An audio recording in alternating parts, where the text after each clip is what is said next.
This is part 2 of the Gri Gri Tree. If you go ahead and make sure you're on page 620, we'll go ahead and continue and finish up this story.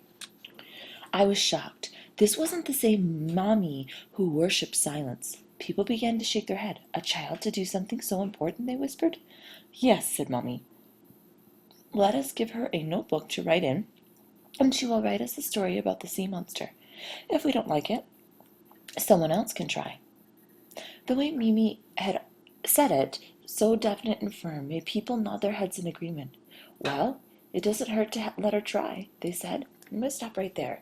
What kind of plan did the villagers make to publicize the sea monster, and how did these plans lead to the narrator's story?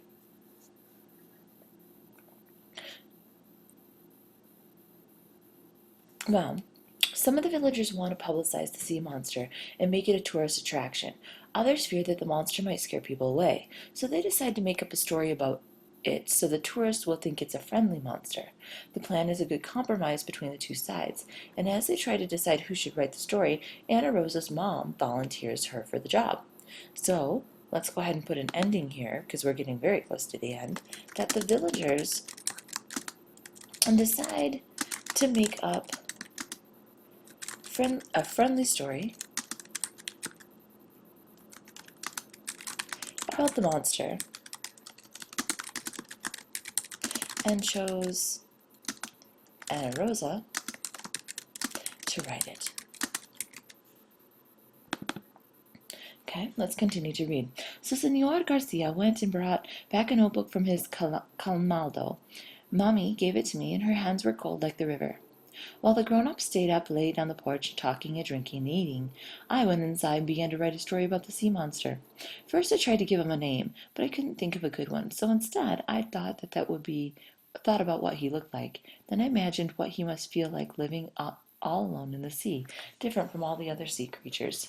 Now the fish and the animals in the ocean were probably afraid of this huge size and his big nose and long swishing tail, and they probably didn't want to play with him. Maybe they whispered about how strange he looked, but the sea monster wanted a friend. Deep down, I understood exactly how the sea monster must feel. I began to write. I wrote page after page in the notebook the people had given to me. When I finished, it was almost midnight. I went to the porch. Everyone was still laughing and talking, and some were dancing to the music on the radio. Children were asleep on their mothers' and fathers' laps.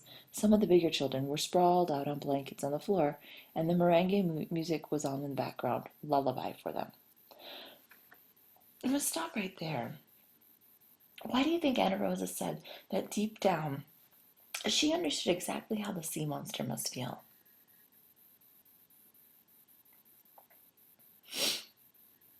Well, Anna Rosa understands what it's like to be different from everyone. At the beginning of the story, she says people thought that she was strange. The people in her village wondered why she sat up in a Gri Gri tree all the time. And like the sea monster, Anna Rosa is just misunderstood. When the people saw me, they got quiet. Someone turned off the radio. Some woke the children on their laps. Poppy moved from his chair and put his arm around my shoulder. He led me to the front of the porch. Then everyone watched me and waited. I stood there trembling, holding the notebook with my story close to my heart. I knew right then that this was it. The whole world would find out about me. I stopped thinking. I just started to read.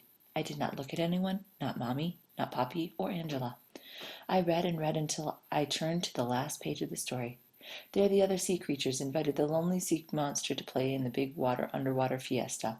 Even though there is no one else like him around, and even though he is so big that he knocks over many of them with his big nose and tail, and the sea monster is so happy that he leaps out of the ocean, sending sparkling waves all around him in a giant ring of light.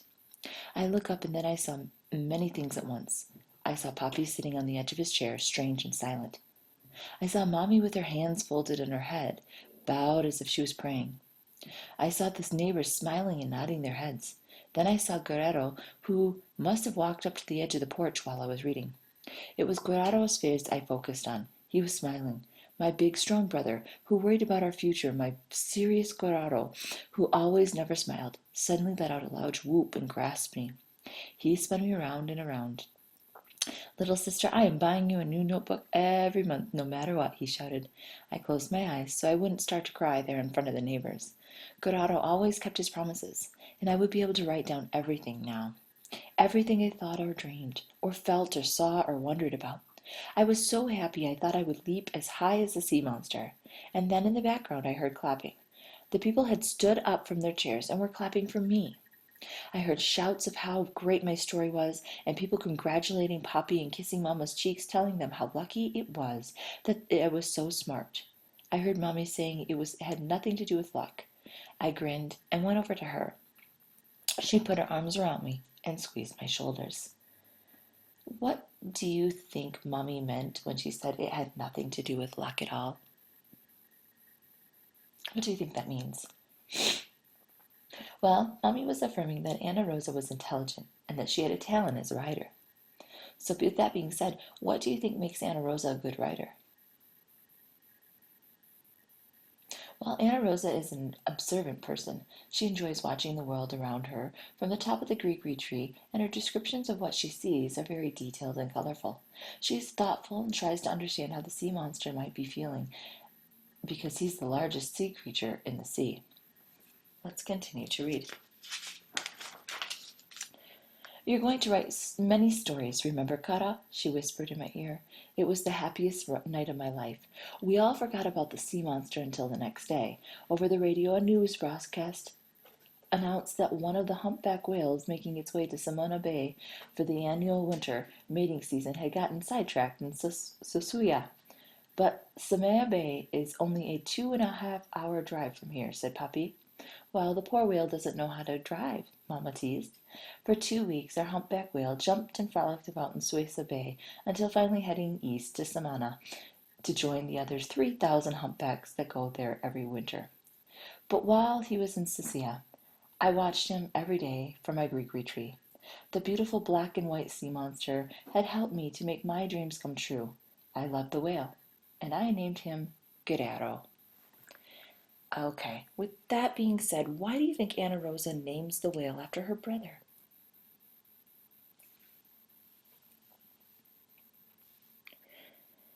Well, the fact that Anna Rosa loves the whale because its presence started her on the path of becoming a writer, she also loves her brother, who also supports her dream.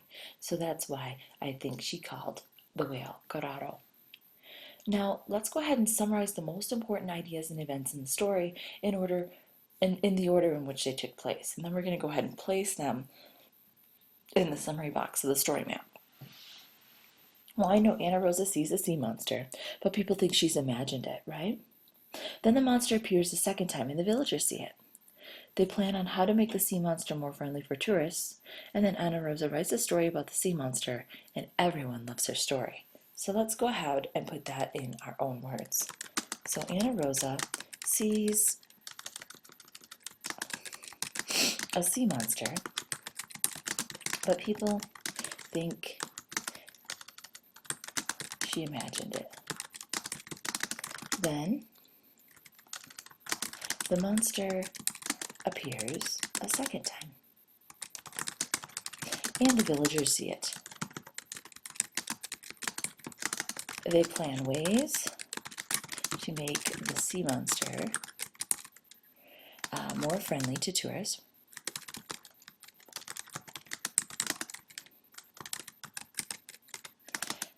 And Anna Rosa writes a story about the sea monster. Everyone loves her story. Okay. And with that being said, that goes ahead and concludes this link for this story. If you have further questions or concerns about the summary chart or about the story, go ahead and contact me either email, phone call at the Learning Center, or during my office hours.